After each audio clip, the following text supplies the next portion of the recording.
আর মানুষ সালাও মাথা মোটা ভোট দিতে যায় নেচে। দেবেন না? এই তো আসবে আবার। কোথায় যাচ্ছেন? যাই একটু ভোটটা দিয়ে আসি। কোথায় যাচ্ছেন? ভোটটা দিয়েছি।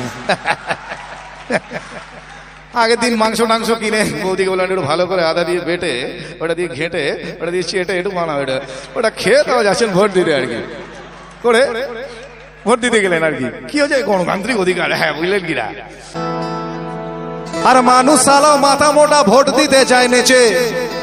আর মানুষ সালাও মাথা মোটা ভোট দিতে যায় নেচে। দেশের মানুষ তো কোন ছাড়, মন্ত্রীগুলো কুলাঙ্গার। দেশের মানুষ তো কোন ছাড়, মন্ত্রীগুলো কুলাঙ্গার। ভালো দাম পেলে এরা বাপকেও দেবে বেচে। কিন্তু এটাই শেষ কথা নয়। শেষ কথা আপনার আমার মতো সাধারণ মানুষেরাই একদিন বলবে।